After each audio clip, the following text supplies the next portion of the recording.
puisque c'était d'extrême justesse qu'ils avaient remporté ce titre européen. Beaucoup travaillé à Moscou, 8 heures par jour, et le programme paraît plus fluide, plus synchrone. Il y a un certain esthétisme qui se dégage de ce programme, ce qui n'était pas le cas il y a encore 15 jours. Des attitudes un peu nouvelles et au niveau technique, au niveau des petits pas, un programme plus dense, plus difficile.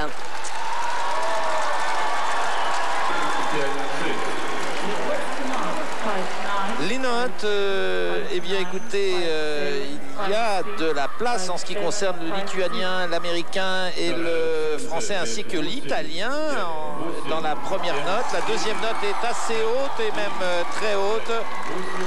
Ça peut peut-être laisser de la place pour les Français Marina Anissina et Gwendal Pesra. 5-9, 5-9, 5-8, 5-8, 5-8. Thank you.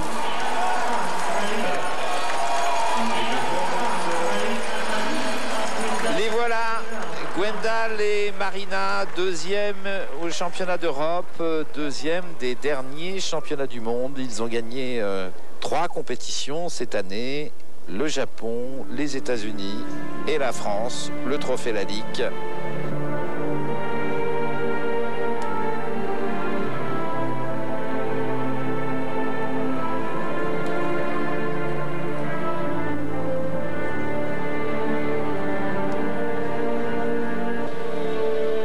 Programme qu'ils maîtrisent parfaitement puisqu'ils le font pour la 6e fois en compétition.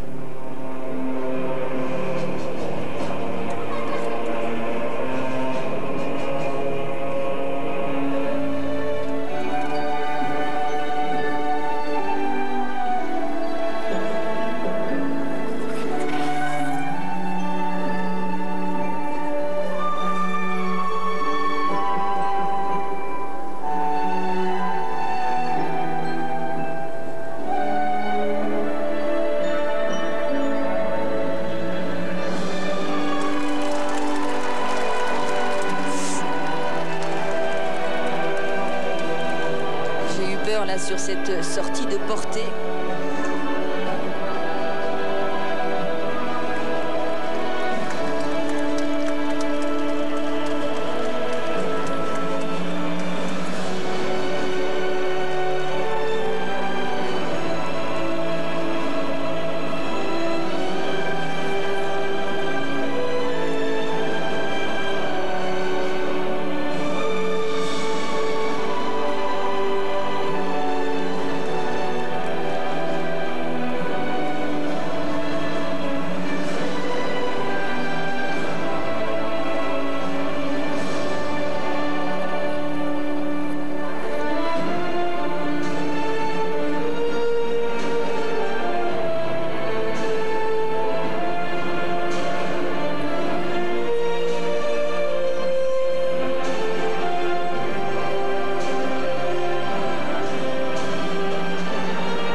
Programme 1999, se porter inversé.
portée finale pour terminer ce programme de 4 minutes. Un programme sur lequel le public de Prague au championnat d'Europe s'était levé, et ici on est beaucoup plus chauvin et on applaudit du bout des doigts, dirons-nous. Un programme magnifique que tout le monde de la danse sur glace reconnaît comme étant le plus beau programme actuellement en compétition. Il y a tout, à la fois la technique des pas, les portées et bien sûr la dimension artistique sur la deuxième note. Rappelons qu'en cas d'égalité, c'est la deuxième note qui prime. Hier, dans la danse originale, il leur manquait un juge pour battre Krylova Ovsyannikov.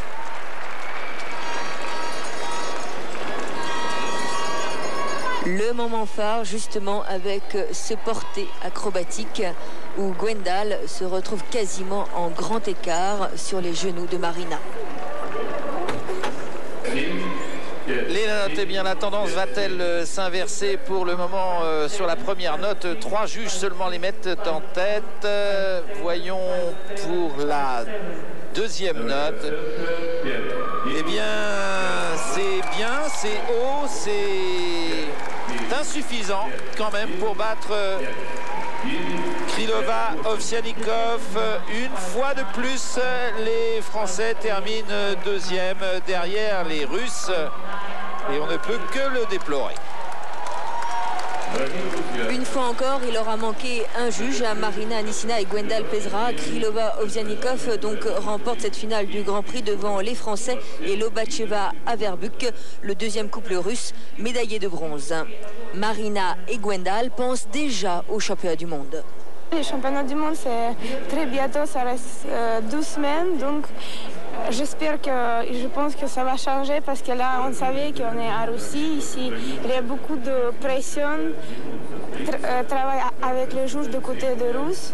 Au championnat du monde, ça sera tout changé, je pense. Ça, c'est encore joué à rien du tout, quoi. Il nous manque encore un seul juge, sur toutes les épreuves, même déjà hier sur la danse originale, il manquait un seul juge, donc ça se joue vraiment à rien. Il manque un petit truc et ça va passer. Néanmoins, Marina et Gwendal, il semble que le programme des Russes est plus convaincu cette fois-ci qu'à Prague. Oui, ils sont chez eux. Donc je pense que le public était déjà acquis avant, mais on peut, si on repasse à la vidéo, on entend bien que les gens ne réagissent pas pendant leur programme alors qu'ils réagissent dans notre programme, bien qu'on soit en Russie. La seule chose que j'ai remarqué, c'était le changement de tunique. Mais le reste, c'était exactement le même qu'au championnat d'Europe. L'objectif demeure, être champion du monde. Oui, bien sûr. L'objectif ne va pas changer à cause des résultats de ce soir. Je pense qu'on était un peu conscient que ça allait être dur ici à Saint-Pétersbourg, mais on s'est encore bien battu et puis on ne perd pas le courage.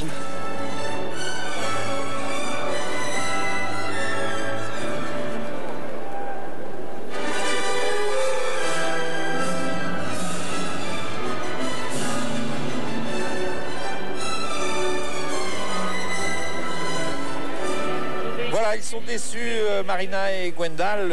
Nous le sommes également un peu, Annick, mais on a quand même relevé qu'il y avait un écart moins important maintenant entre le programme des Russes et celui des Français. Oui, ils ont un peu changé leur chorégraphie, leur programme est beaucoup plus dense. Ceci dit, il va réellement falloir codifier la danse sur glace. Il y a trop de subjectivité dans le jugement, trop de juges de l'ex-URSS qui imposent un peu trop leur façon de voir la danse. Et cela toujours au détriment des Français. Prochain rendez-vous, les championnats du monde. Des championnats du monde qui s'annoncent très ouverts puisqu'on s'est rendu compte ici même que les Russes n'étaient pas totalement invincibles, notamment en couple et chez les jeunes filles. Et puis un championnat du monde intéressant puisqu'il marquera le retour de certains patineurs, notamment Michelle Kwan, la championne du monde en titre, qui avait pris un petit peu de recul par rapport aux compétitions du Grand Prix cette saison. Merci mesdemoiselles, on se retrouve à Helsinki pour notre prochain rendez-vous avec le patinage. Passez une bonne soirée sur TF1. Au revoir.